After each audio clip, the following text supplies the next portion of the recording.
Y hoy vamos a entrar a esta nueva sección de la Carta a los Romanos. Como sabes, hemos estado estudiando este libro ya por varios meses y muy padre que podamos comenzar este nuevo año precisamente en este punto, que es el capítulo 12. No, creo que no hay mejor mensaje para el inicio de este nuevo año que Romanos 12, verso 1 y 2. Entonces, en la economía de Dios y en su sabiduría, Él nos puso en este lugar hoy. Entonces, vamos a leer, vamos a estudiar solo 2 versículos y vamos a leer, vamos a orar y vamos a ver lo que Dios nos tiene que decir aquí. Romanos 12, verso 1 y 2 dice: Por tanto, hermanos, les ruego por las misericordias de Dios que presenten sus cuerpos como sacrificio vivo y santo, aceptable a Dios, que es el culto racional de ustedes. Y no se adapten a este mundo, sino transfórmense mediante la renovación de su mente para que verifiquen cuál es la voluntad de Dios, lo que es bueno y aceptable y perfecto. Entonces, Padre, te pedimos que nos ayudes a no solamente leer, sino que también comprender tu verdad. Danos, Señor, esta inteligencia espiritual que necesitamos, Señor, para discernir tu voluntad y para poder discernirla a través de tu palabra. Entonces, Señor, ayúdanos esta tarde, te lo pedimos en el nombre de Jesús, oramos. Amén. Bueno, esta nueva sección de Romanos donde nos encontramos hoy, aquí Pablo comienza, pudiésemos decir, la sección muy práctica y más enfocada en aplicación de toda la carta. Cuando digo eso, no estoy diciendo que lo que había antes no tuviese aplicación en nuestra vida. Es evidente que lo tiene, pero en estos capítulos hasta el final de la carta, Pablo va a ayudarnos a aterrizar de una manera práctica y real todas las verdades teológicas que él explicó en los primeros 11 capítulos. Entonces es importante y creo que cuando uno ha leído y tú lees las cartas del Nuevo Testamento, siempre tienen como esta estructura, que es básicamente, tiene una sección donde hay como doctrina, hay teología, y después siempre las cartas terminan con la parte de la aplicación y cómo eso lo vivimos en la vida real. Romanos no es la excepción. Ahora, muy interesante, Pablo se toma 11 capítulos para hablarnos del Evangelio de Dios y aquí empieza ahora a explicarnos en cómo nosotros podemos vivir el Evangelio de Dios en nuestra vida diaria y cotidiana. Y si te fijas en el verso 1, la primera palabrita que aparece ahí es por tanto. Y eso quiere decir de que Pablo está entrando a esta nueva sección, es una transición. Y no solamente es como una transición y una conclusión de la idea que él explicó en el capítulo anterior, sino que creo que cuando tú lees todo Romanos de una sentada y lo lees varias veces, te das cuenta de que Pablo llega a esta conclusión de todo lo que él ha dicho en toda su carta. Es como la deducción, la conclusión lógica a todos los argumentos que él explicó en todos los capítulos anteriores. Y creo que vale la pena como que un poco reflexionar en esto, porque son 11 capítulos y si has estado con nosotros nos hemos llevado bastantes meses en poder tratar de comprender lo que Romanos dice. Ahora, generalmente vivimos en un tiempo donde tenemos la tendencia a saltarnos los procesos y queremos como que los resultados inmediatos, queremos ver cosas inmediatamente. Y creo que Romanos nos ha ayudado a precisamente no hacer eso.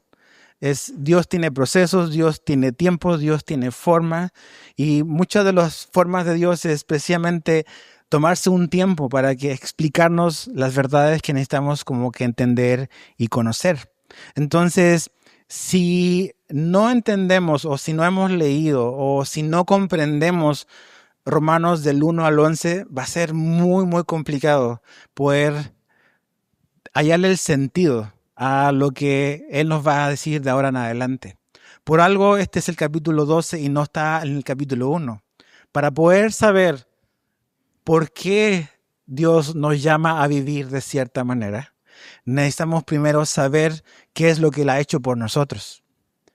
Si no entendemos y si no sabemos lo que Dios ha hecho por nosotros, vamos a tener muy pocos argumentos y muy pocas motivaciones y razones para vivir de acuerdo a cómo Dios quiere que vivamos.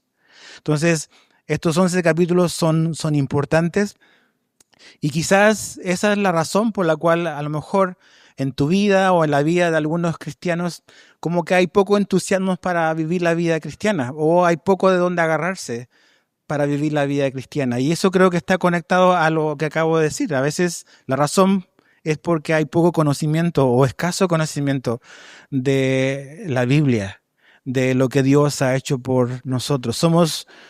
Muchos tendemos a querer hacer muchas cosas, a involucrarnos en una serie de actividades, pero generalmente el patrón del Nuevo Testamento es al contrario, necesitamos primero sentarnos. Necesitamos sentarnos y escuchar y entender lo que Dios ha hecho por nosotros. Y una vez que hemos entendido eso, es imposible quedarnos sentados. Ahora nos toca vivir y nos toca aplicar en la vida diaria todo lo que Dios nos dice. Entonces, dice Pablo, por tanto, hermanos, o sea, le está hablando a cristianos, no le está hablando a incrédulos, no es una carta enfocada en el perdido, está hablándole a los hermanos en la fe, a gente como tú y yo. Y les dice, les ruego por las misericordias de Dios. Quizás esa frase, por las misericordias de Dios, sería una buena manera de resumir Romanos del 1 al 11. Pablo nos ha explicado, pues por tanto es importante, de Romanos 1 al 11 nos ha explicado cuáles son las misericordias de Dios y cómo pudiésemos definirla de una manera muy sencilla. Pablo comenzó su carta diciéndonos de que la ira de Dios se manifiesta desde el cielo contra toda impiedad y toda injusticia del hombre.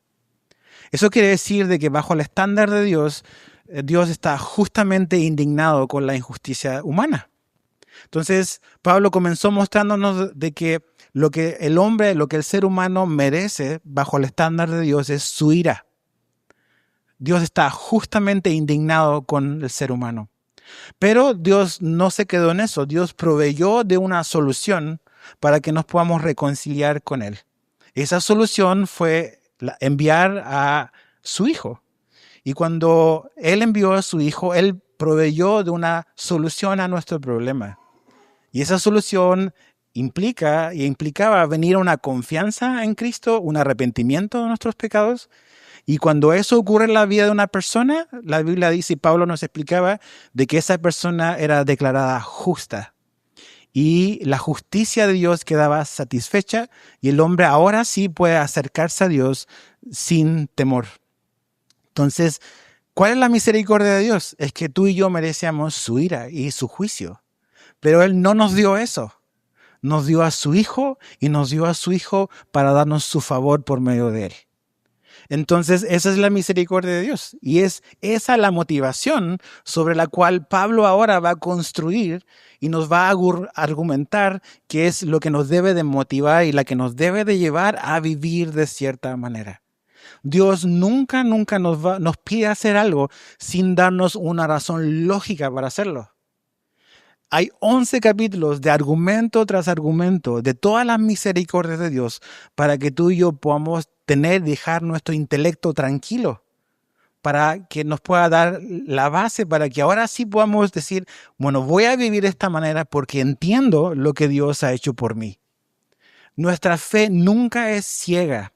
Tenemos que quitarnos esa palabra de nuestro vocabulario, que Dios pide una fe ciega de nosotros. No pide una fe ciega. La fe es una respuesta a las evidencias que Dios nos da.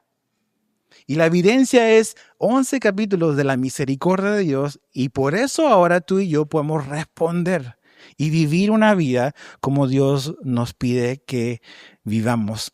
Entonces es esta transición entre la parte teórica quizás o doctrinal o teológica a la parte práctica, a la parte de la ética cristiana, a la parte de la conducta cristiana. Entonces dice Pablo, les ruego, por tanto hermanos, les ruego por las misericordias de Dios. Entonces Pablo va a hacer una exhortación, de hecho son 3 exhortaciones o una exhortación general que tiene 3 partes.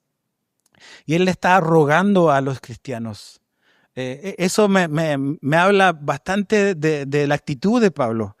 A veces escuchamos esta actitud, no le ruegues a nadie, no te rebajes a rogarle a las personas, ¿no? Pablo está rogándole a los hermanos, está animándolos, está invitándolos a hacer algo. Entonces, ¿a qué los está animando? ¿A qué los está llamando? Basado en la misericordia de Dios, plural, las misericordias de Dios. Esa es la razón, esa es la motivación. Pablo ahora les pide a los romanos y nos pide a nosotros también que basado en todo lo que Dios ha hecho, a toda la argumentación que Él ha hecho previamente, ahora tú y yo hay tres cosas que necesitamos hacer. La primera de ellas es entrega. Y vamos a estudiar y vamos a explicar eso. La segunda es inconformidad y la tercera es transformación. Son tres cosas: entrega, inconformidad y transformación.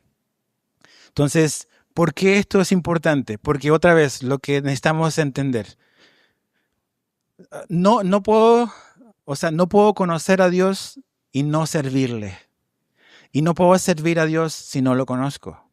O sea, lo que estoy diciendo es que el conocimiento de Dios no se queda únicamente en una información abstracta que acumulamos en nuestro cerebro. Hay mucha gente que puede saber muchas cosas de Dios, pero Dios no nos revela su verdad únicamente para que acumulemos información, sino para que la verdad transforme nuestra vida.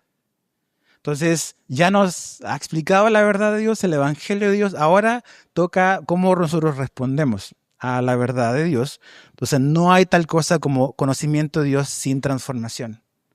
Una persona que de verdad está conociendo a Dios personalmente por medio de su palabra, lo conocemos, es una persona que no puede permanecer igual.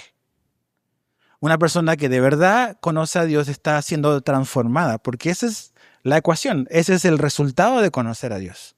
Ahora podemos acumular información sobre Dios, podemos hablar sobre cosas que la Biblia dice y no necesariamente a lo mejor llevarlo a nuestra vida, pero cuando una persona está siendo cambiada, esa es una gran evidencia de que de verdad está entendiendo y conociendo lo que Dios revela sobre sí mismo en la Biblia.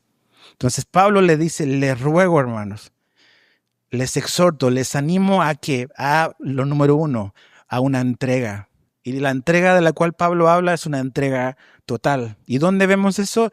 Donde él dice que presenten sus cuerpos como sacrificio vivo y santo, aceptable a Dios. Lo primero que Dios pide es eso, es una entrega total. A lo mejor este nuevo año es un nuevo inicio. Mucha gente tiene estos propósitos de nuevo año. Bueno, podrán ser muy válidos, muy nobles, pero estos son los propósitos de Dios para tu vida. Dios se toma la libertad de decir qué es lo que Él quiere para ti. Independiente de lo que tú quieras para ti mismo, esto es lo que Dios quiere para cada uno de nosotros. Y lo que Él quiere de nosotros es una entrega total. Una entrega total. Eso es lo que el texto está implicando.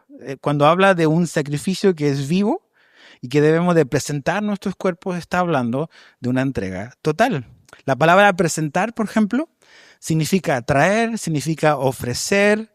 También se puede traducir como poner a disposición de. Y obviamente está hablando de Dios. Entonces, lo que Pablo nos está diciendo es que nosotros debemos de decidir traer. Necesitamos decidir ofrecer y poner a disposición de Dios nuestro cuerpo. ¿Por qué nuestro cuerpo? Porque nuestro cuerpo es el contenedor de todo lo que somos, de lo que nos define como humanos. No somos por un lado un cuerpo y por otro lado un alma y por otro lado vagando un espíritu. El cuerpo es el punto donde se reúne nuestra identidad, todo lo que somos, en todas las áreas de nuestra vida. Entonces, cuando la Biblia me está diciendo que debo de presentar mi cuerpo, está diciendo que yo debo de presentarme completamente todo lo que yo soy, presentarme delante de Dios.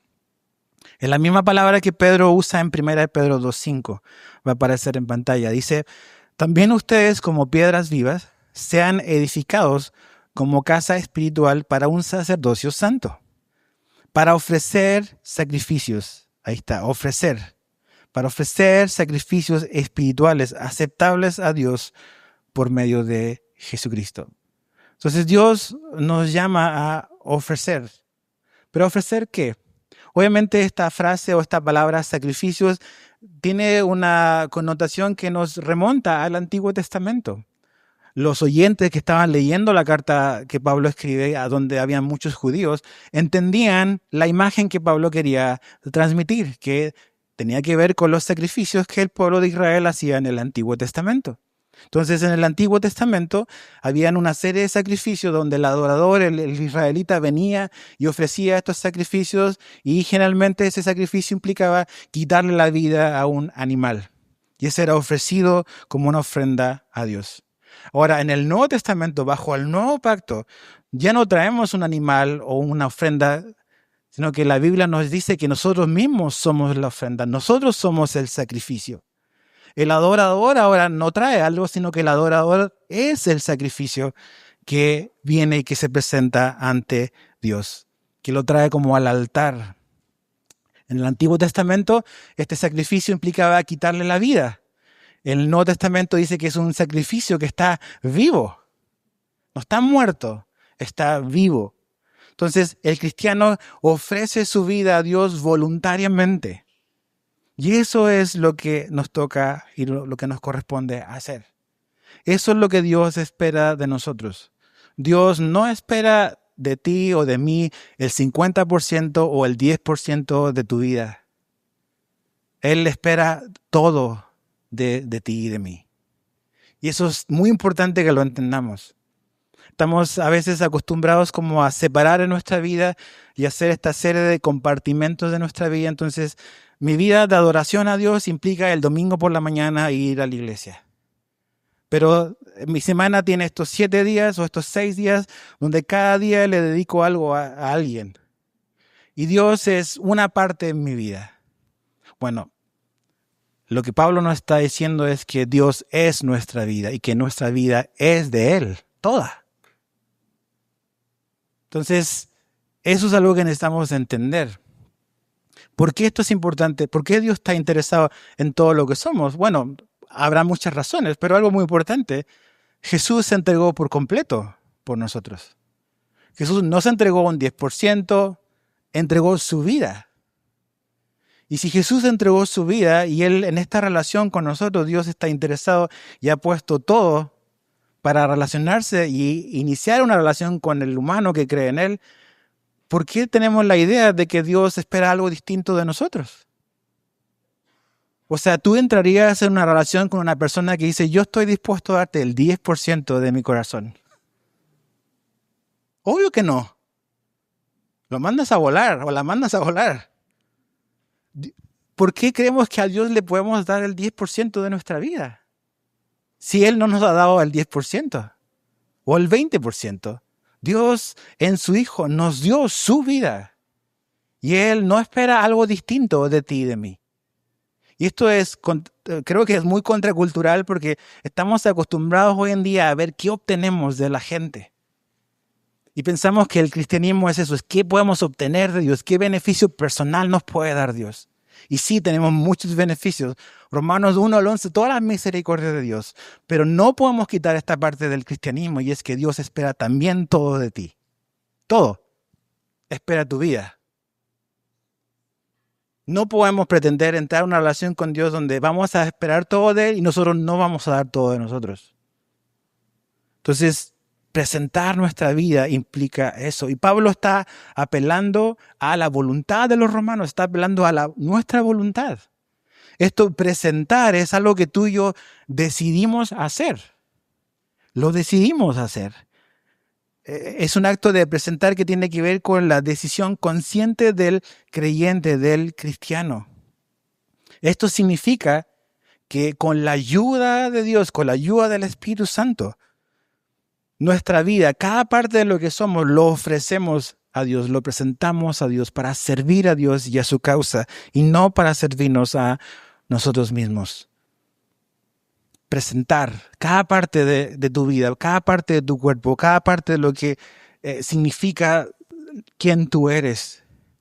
Esta misma palabra presentar aparece otra vez usada en Romanos. Ve conmigo a Romanos 6, quiero que lo leas en tu propia Biblia. Romanos 6, verso 13, verso 16 y verso 19 aparece esta misma palabra. Romanos 6, verso 13. Dice, ni presenten la misma palabra que tenemos que hacer nosotros, ni presenten los miembros de su cuerpo al pecado como instrumentos de iniquidad, sino preséntense ustedes mismos a Dios como vivos de entre los muertos y sus miembros a Dios como instrumentos de justicia. Verso 16 dice, ¿no saben ustedes que cuando se presentan como esclavos a alguien para obedecerle, son esclavos de aquel a quien obedecen, ya sea del pecado para muerte o de la obediencia para justicia? Verso 19. Hablo en términos humanos por causa de la debilidad de su carne, porque de la manera que ustedes presentaron, dice, sus miembros como esclavos a la impureza y a la iniquidad, para iniquidad, así ahora presenten, dice, sus miembros como esclavos a la justicia para santificación. Lo que Pablo nos está diciendo es que creo que esta es una verdad que es muy importante. ¿Quién debe tener el control de mi vida? ¿Es yo sobre mi boca, sobre mis ojos, sobre mi estómago, o ellos sobre mí? ¿Y por qué digo esto? Porque a veces vivimos y tomamos decisiones nada más por lo que dictan nuestros impulsos. Entonces, mi estómago manda una señal que tiene hambre y ¡pum!, le doy alimento.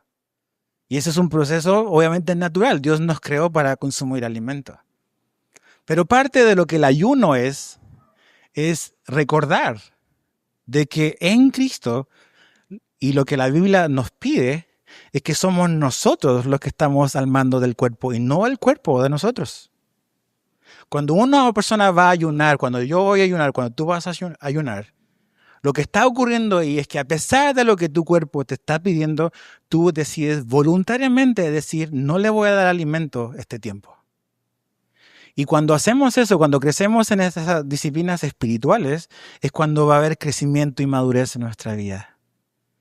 Generalmente nuestra inmadurez se debe a que ante cualquier impulso simplemente respondemos y obedecemos. Entonces, esta idea de presentar nuestro cuerpo significa que mis ojos yo se los presento a Dios y no voy a mirar lo que mis ojos quieren mirar que desagrada a Dios. Mi boca se la presento a Dios y no voy a decir lo que mi carne quiere que mi boca diga y voy a decir lo que Dios quiere que diga.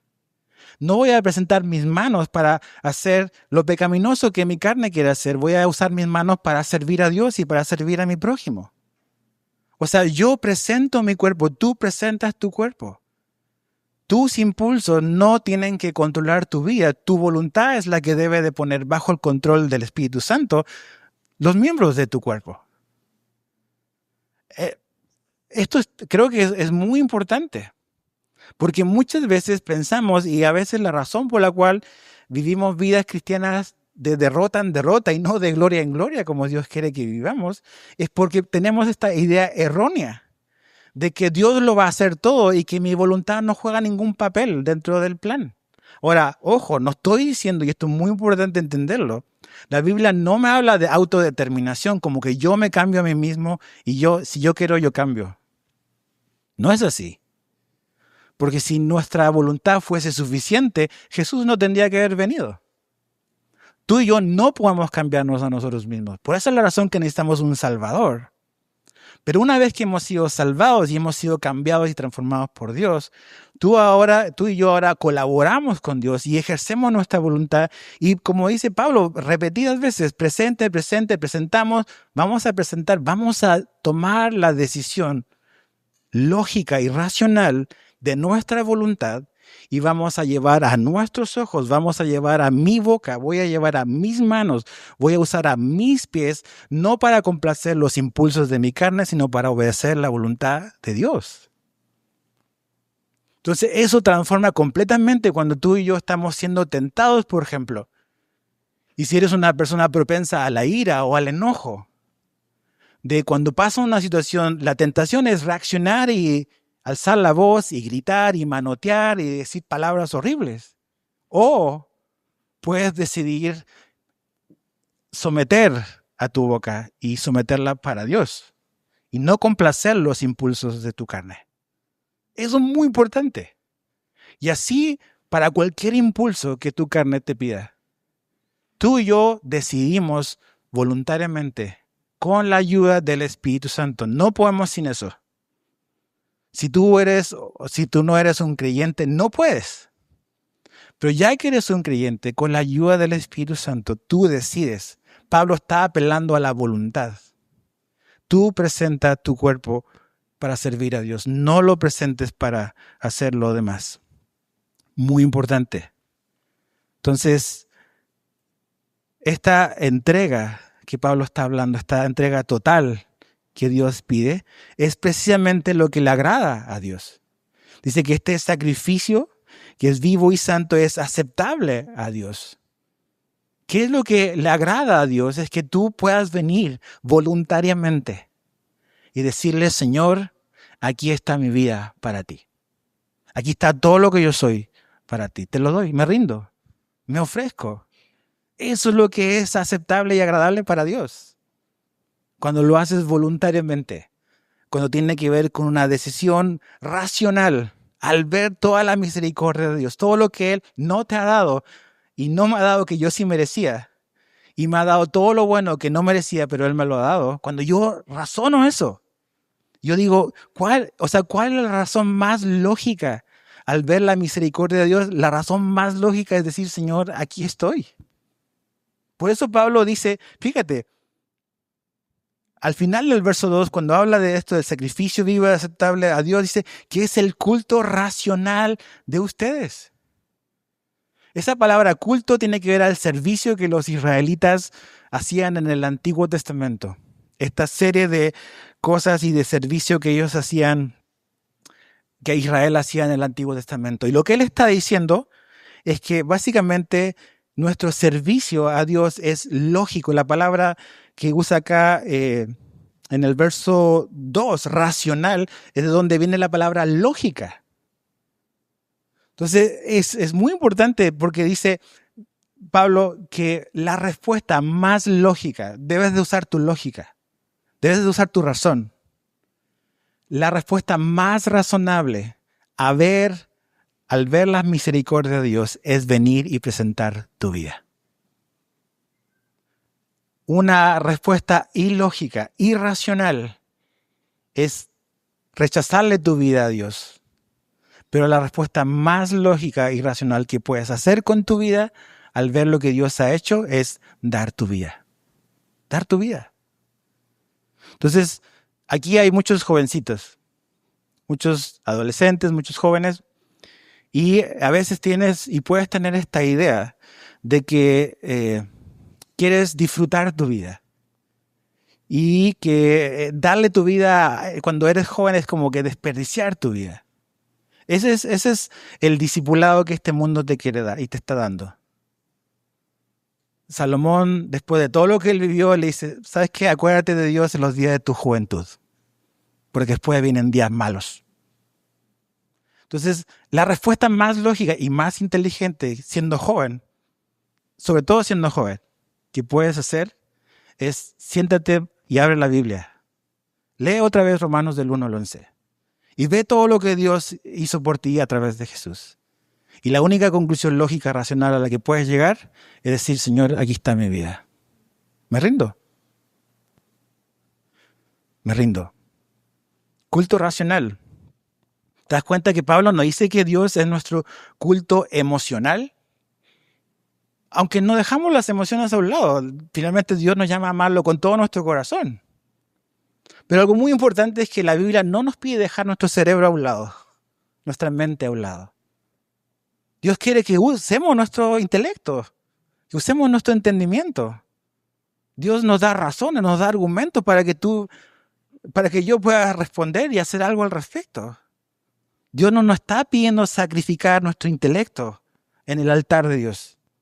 Nos está pidiendo que usemos nuestro intelecto y que al usarlo podamos decir la única respuesta lógica es, Señor, el único sentido de mi vida es dártelo a ti. Y que tú puedas usarme como tú quieras, conocerte, Dios, conocer tu voluntad. Es un propósito a lo mejor para este año. Ahora, Verso 2 dice, y no se adapten a este mundo, sino transfórmense mediante la renovación de su mente, para que verifiquen cuál es la voluntad de Dios, lo que es bueno y aceptable y perfecto. El verso 2 tiene como, pudiésemos decir, a lo mejor es una moneda con dos caras. La primera tiene una connotación negativa, es algo negativo, algo que no debemos hacer. Y el otro lado de la moneda es algo positivo que sí debemos hacer. La parte negativa yo lo puse en inconformidad. Porque dice, no se adapten a este mundo. Esa palabra adaptar significa ser conformado o ser amoldado según un modelo o un patrón. Entonces, el mundo tiene claramente un modelo y un patrón, una forma determinada. Y lo que está haciendo, y no te está pidiendo permiso para eso, porque no necesita tu permiso, te está bombardeando con ideas, porque esto es lo que es, son ideas, para convencerte y persuadirte de que tú abraces sus ideas y su plan básicamente para tu vida. Entonces, lo que necesitamos resistir y rechazar como creyentes es, por un lado, no conformarnos, no amoldarnos a este patrón, al modelo de este mundo. Porque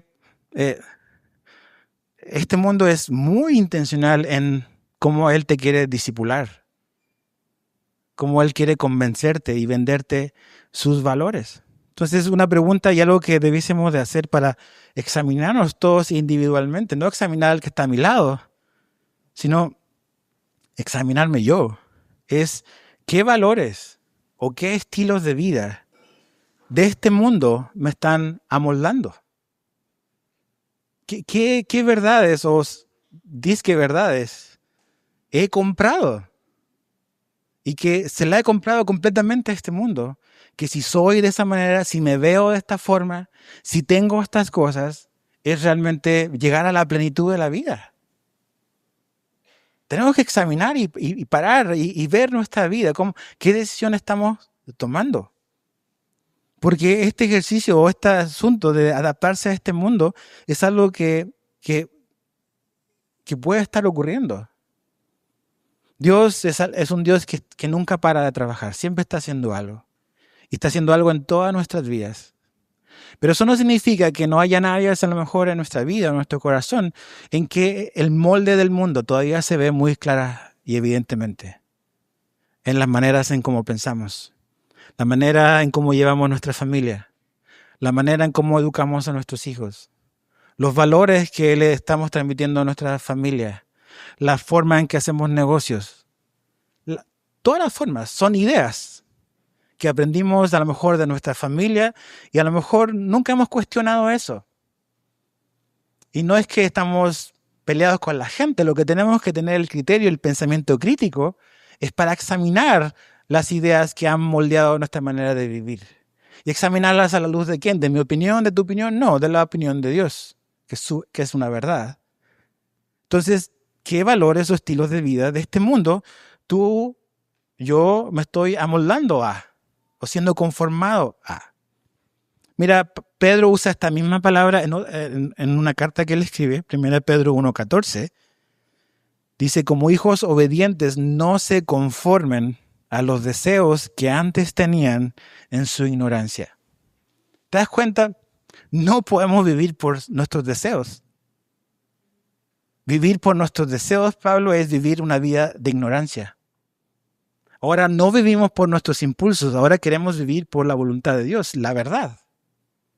Entonces, no puedo seguir como que derecho por donde iba porque ese camino me llevaba lejos de Dios. Tengo que agarrar el retorno, que se llama Jesucristo, conocer su verdad y ir por el camino correcto. Entonces, pero este mundo va a querer disipularnos.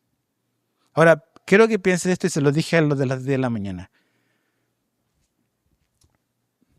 En esta iglesia, ¿te acuerdas? La semana pasada hablamos de estos distintivos que la iglesia primitiva tenía. A veces esa palabra primitivo suena un poco peyorativo.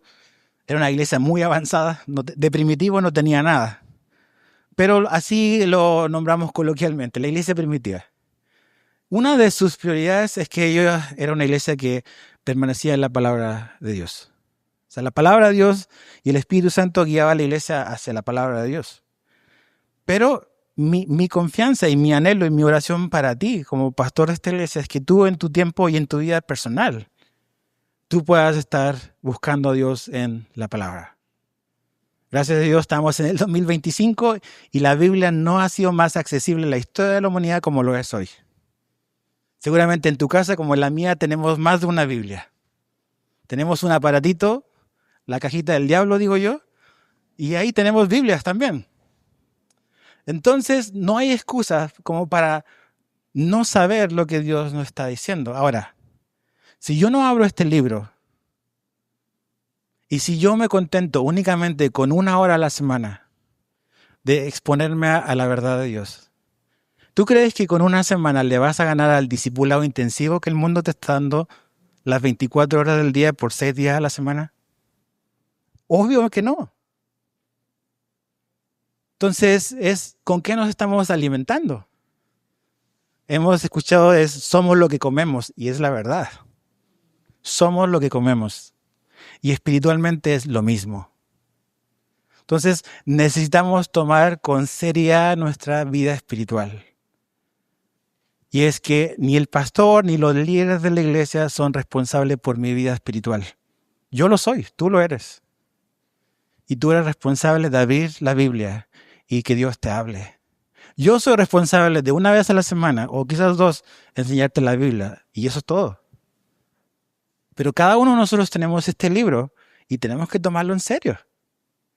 Porque cuando hacemos eso, estamos alineados con lo que Dios quiere, que es transformar nuestra vida y resistir la influencia de este mundo, que es muy, muy fuerte. Entonces, ahora, no clarifique el concepto mundo. La Biblia no está hablando de mundo como el planeta Tierra, sino que está hablando de mundo como un sistema de valores, un sistema social, cultural, espiritual, que básicamente la Biblia lo pone como anti-Dios, anti-cristiano. Ese es el sistema de este mundo. Entonces, este mundo no te va a ayudar a seguir a Cristo. Este mundo no me va a ayudar a ser conformado a la imagen de Cristo. No esperes ayuda espiritual de este mundo. Este mundo quiere que tú te adaptes a sus valores, a sus principios. Y es muy bueno en persuadir. Pero Dios quiere que tú seas transformado, que yo sea transformado conforme no a la imagen o al molde de este mundo, sino conforme a la imagen de Jesucristo. ¿Se acuerdan? Romanos 8:29. Entonces, este mundo es un sistema del cual Dios envió a su Hijo para rescatarnos, los valores de este mundo. Gálatas 1:4 dice, el mismo, hablando de Cristo, se dio por nuestros pecados. Fíjate, ¿para qué? Para librarnos de este presente siglo malo. Pablo dice en Efesios 2:2, en los cuales anduvieron en otro tiempo según la corriente de este mundo, conforme al príncipe de la potestad del aire. Ahí está quien determina los valores de este mundo. Es el príncipe de la potestad del aire, ese es Satanás. Dice el espíritu que ahora opera en los hijos de desobediencia. No está hablando de que los que son no cristianos están poseídos por el diablo, eso no es lo que dice el texto.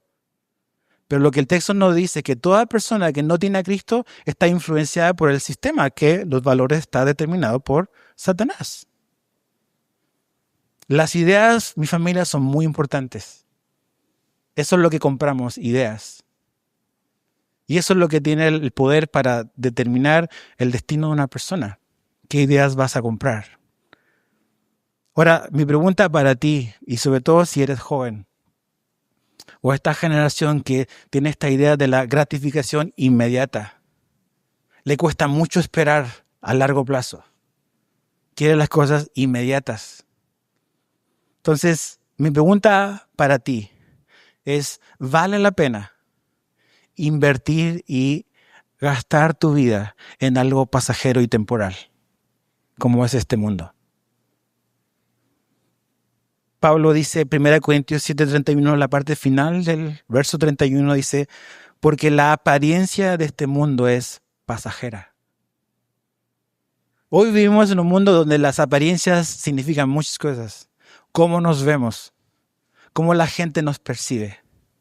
puede haber inconsistencia, pero si se ve bonito en Instagram, pues lo compro. Entonces, nos mueve mucho cómo se ven las cosas. Pocas veces nos cuesta pensar en más allá de cómo se ve. Pero la Biblia nos dice que este mundo, por muy atractivo que se vea, es pasajero, es temporal. Los valores de este mundo son pasajeros y temporales. Entonces, mi pregunta para ti, sobre todo si eres joven, ahora no es exclusivamente para los jóvenes, ¿vale la pena gastar tu vida y perder tu vida en algo pasajero y temporal? O sea, tan poco vale tu alma. Ahora, no vale poco, vale mucho. Tanto que Jesús vino y dio su vida para comprarla. Pero eso es algo que tú y yo tenemos que decidir. ¿A quién vamos a presentar nuestra vida? Bueno, aquí nos dice que la presentemos a Dios. Entonces, ese presentar a Dios implica resistir al sistema.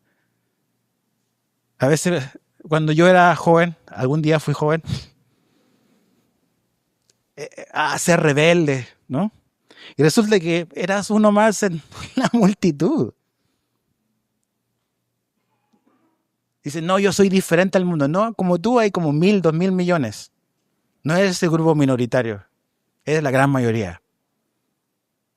Realmente, y perdóname el uso de la palabra, pero para ser cristianos de verdad hay que tener como un espíritu rebelde contra el mundo. O sea, no puedes ser conformista y simplemente aceptar con brazos abiertos todo lo que este mundo te está vendiendo. O sea, ¿de verdad quieres ser un rebelde de verdad? Sigue a Cristo. Sigue a Jesús. Él cambió el mundo. Esos 12 hombres trastornaron el mundo. ¿Y qué eran? Un par de pescadores que nunca fueron al seminario, que nunca fueron a una universidad y cambiaron el mundo. Pensemos en eso. Entonces nos resistimos. Nuestra actitud de no adaptarnos es una actitud que es activa, es crítica y es de resistencia frente al sistema de valores opuesta a Dios que domina este mundo y que busca moldear nuestra forma de pensar, de sentir, por lo tanto, de vivir. Tenemos que resistirnos activamente a eso. Lo que nos lleva al otro lado de la moneda. No solamente resistir, sino que Dios también nos va a transformar. Dice, transfórmense mediante la renovación de su mente. Esta palabra transformar es una palabra que es común, a lo mejor la entendemos, es la palabra metamorfosis. Metamorfo, que quiere decir cambiar de forma o cambiar de una forma a otra. Y eso es lo que la Biblia nos dice, eso es lo que Dios quiere, que seamos cambiados, que seamos transformados. Esta palabra es la misma palabra que aparece en Mateo 17:2 cuando Jesús se transfiguró delante de sus discípulos. Jesús cambió su apariencia, su forma delante de sus discípulos. Ahí está usada en un sentido de cambio de apariencia, pero Pablo la usa aquí para un cambio de esencia, para un cambio de naturaleza. Y eso es lo que Dios anda buscando en cada uno de nosotros.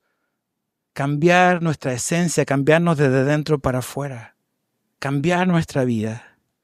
No existe tal cosa como así soy, así me voy a morir. Así me conociste, ni modo. No. Dios quiere cambiarnos. Dios quiere transformar nuestra vida.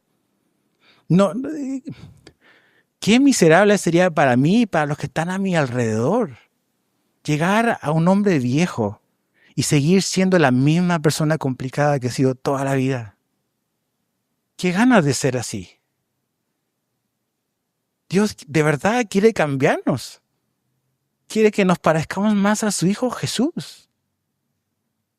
Ese es el buen plan y el buen propósito que Dios tiene para este 2025 para cada uno de ustedes. No hay mejor cosa que ser más parecidos a Jesús. ¿No crees que este mundo sería mejor si hubieran más personas parecidas a Jesús? Claro que sí. Pero para eso necesitamos creerle a Dios. Creer su palabra, creer lo que Él nos dice, aceptar su voluntad.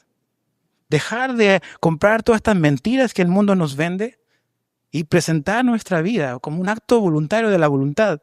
Decir, yo le creo a Dios, yo me rindo y acepto lo que Él tiene para mí y sigo siendo transformado por Dios. Ahora, aquí me voy a poner un poco técnico, a lo mejor ni te vas a acordar de esto, pero es importante. Las palabras importan. Vivimos en un mundo donde las palabras son definidas y cambiadas y cada quien a veces la usamos como queremos. Pero Dios eligió palabras para comunicar su verdad. Y la Biblia no fue escrita en español, fue escrita en griego. Entonces quiero tratar de ser lo más claro posible para explicarte esta verdad que creo que es significativa y determina gran parte de nuestra vida cristiana. Cuando Pablo escribe, transfórmense mediante la renovación de su mente, la forma verbal en la cual él escribe esa frase es presente, pasivo, imperativo. Ok, yo sé que a lo mejor no te fue bien, como a mí no me fue bien en gramática, pero esa frase podría decirse de esta manera. Seguid siendo transformados. Seguid siendo transformados. Entonces, es presente, es pasivo y es imperativo. ¿Qué significan cada una de esas cosas a grandes rasgos en el texto como Pablo lo escribe? Es pasivo en el sentido en que esta transformación de la cual Pablo nos habla es una transformación que Dios hace. Y eso es muy importante. No es tú te transformas a ti mismo, ¿ok? No es este rollo de autoayuda o de yo me cambio y yo cambio cuando yo quiero. No. Jesús tuvo que venir para cambiarnos, ¿ok? Entonces, esta transformación de la cual la Biblia me habla es una transformación en la cual tú eres pasivo. En este sentido, es en que Dios te está transformando. Dios tiene sus medios y tiene sus formas, pero es Dios el que te está transformando. Entonces, eso como número uno, es pasivo. Pero también es imperativo. Y eso quiere decir de que esto es algo que Pablo nos está diciendo, que tú y yo colaboramos y aceptamos esto. Eso quiere decir de que debemos y ponemos voluntariamente a disposición de Dios nuestra vida. Nos rendimos voluntariamente a su plan para que esta transformación pueda suceder en nuestra vida. ¿Qué quiere decir eso? Que Dios no nos va a transformar en contra de nuestra voluntad. ¿Ok? Si tú no quieres, Dios no te va a transformar. Tú tienes que colaborar con Dios. Yo debo de colaborar con Dios. Yo debo de aceptar su verdad. Decir, ok, lo que Pablo nos repitió, presentar mi vida. Aquí estoy. Yo quiero que tú me cambies. Yo voy a creer tu verdad. Voy a aceptar tu verdad. Yo me presento. Eso es imperativo. Colaboramos con Dios. Y la parte presente del verbo quiere decir de que este proceso de transformación es algo continuo que ocurre todos los días. O sea, en otras palabras, la transformación de nuestra vida es un proceso, no es un evento. No es un momento, es todo un proceso. Y ese proceso va a tardar y va a llevar toda nuestra vida. Entonces, eso tiene dos connotaciones así muy prácticas. Número uno es, tienes que ser paciente contigo mismo. O sea, si estás luchando con cosas, Dios hay cosas que nos quita así y hay otras cosas que se va a tomar toda la vida para quitarlas. Entonces, tranquilo Camilo. Segundo, tienes que ser paciente con los que están a tu lado. Porque ellos también tienen su proceso con Dios. Y Dios no está interesado en cambiarlo para que tú estés más tranquilo. Dios está interesado en cambiarlos porque Él quiere que se parezcan simplemente más a Jesús. A veces pensamos que la iglesia es el lugar donde voy para que me sienta cómodo. No, la iglesia es súper incómoda. Es muy incómoda. Eso tiene un valor, tiene un significado, tiene un propósito. Entonces, presente, pasivo, imperativo. Dios lleva a cabo la transformación, nosotros ponemos voluntariamente a su disposición nuestra voluntad y este es un proceso que lleva toda la vida. Toda la vida. Ahora, para terminar, esta transformación de nuestro entendimiento, leamos otra vez la parte final del texto del verso 2. Dice, mediante la renovación de su mente. para que verifiquen cuál es la voluntad de Dios. Muy importante. La manera en la cual yo puedo comprobar la voluntad de Dios está determinada o está influenciada en la manera en que yo estoy siendo transformado o mi entendimiento está siendo transformado. A veces nos cuesta y no entendemos la voluntad de Dios. Como que no le hallamos mucho sentido.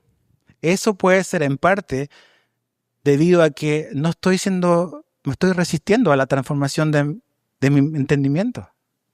Si tú estás siendo transformado tu entendimiento, dice Pablo que esa es la manera en la cual tú y yo vamos a comprobar la buena voluntad de Dios. Pero si yo no quiero renovar mi entendimiento, va a ser muy, muy difícil comprender la buena voluntad de Dios. ¿Sí se entiende? ¿Sí? Entonces, si toda mi vida o gran parte de mi vida me la he pasado cuestionando la voluntad de Dios, cuestionando lo que la Biblia dice, no es sorpresa que no entienda y no sepa lo que Dios quiere para mi vida. Para poder saber lo que Dios quiere para mi vida, debo de estar en el proceso de renovar mi entendimiento. Porque a medida que renuevo mi entendimiento, cambio mi manera de pensar, es que voy a poder comprender y comprobar de mejor manera que la voluntad de Dios siempre, siempre es buena, perfecta y agradable. Entonces, necesitamos sacudirnos un poco de la manera de pensar del mundo. Porque es precisamente eso, este molde que está sobre nosotros, lo que nos quieren imponer, lo que nos va a dificultar conocer cuál es la voluntad de Dios. Si yo tengo patrones o estos moldes en mi mente, que los he tenido toda mi vida y ahora digo soy cristiano, pero sigo pensando igual. No estoy dispuesto a cuestionar mis propias ideas, mis propias maneras de pensar que he tenido toda la vida, que a lo mejor me transmitió incluso hasta mi familia o la cultura mexicana. Si yo no estoy dispuesto a reconsiderar y a examinar eso a la luz de la palabra de Dios, no debe de sorprendernos que no sepamos qué es lo que Dios quiere para nosotros. Pero en la medida en que yo estoy examinando y renovando mi entendimiento y renovándolo de acuerdo a la palabra de Dios y llenando mi mente de la palabra de Dios y conociendo la voluntad de Dios y obedeciendo a la palabra de Dios, la voluntad de Dios se va a ver cada vez más perfecta, más hermosa, más agradable, más atrayente. Tu actitud, mi actitud hacia la voluntad de Dios va a determinar mucho de si sé o no qué es lo que Dios quiere para mi vida. Entonces, estas 3 cosas para este inicio de año en familia. Que esto no sea simplemente como un propósito de año nuevo, este es el propósito de Dios para toda tu vida. Que tú puedas recordar de que Dios te llama hoy a presentarte delante de Él y rendir tu vida. Y decía el de las 10 que una vez escuché que hay un riesgo con este sacrificio que está vivo. Si pensamos en la imagen del Antiguo Testamento, estos animales morían, estaban muertos. No había manera de que se movieran o que se bajaran del altar. ¿Verdad? Ahora, un sacrificio que está vivo, el riesgo es que a lo mejor se cae y se baja del altar. Y eso es lo que a veces pasa con nosotros. Sí, Señor, te rindo mi vida, pero en una hora más estoy pensando en hacer mi voluntad. Ok, eso es un riesgo de un sacrificio vivo. Pero cada vez que nos demos cuenta que otra vez me estoy yendo por donde yo quiero, tengo que volver y decir, ok, Señor, aquí está mi vida, me presento, me rindo, me resisto a estas ideas que este mundo me quiere convencer y quiero que tú continúes transformando mi vida, transformando mi entendimiento a la medida en la que yo me expongo a tu palabra. Yo me reúno con otros cristianos. Yo oro. Cuando hacemos todos estos medios y participamos en todos estos medios que Dios usa, créeme, Dios te va a transformar. Y tienes que ser paciente.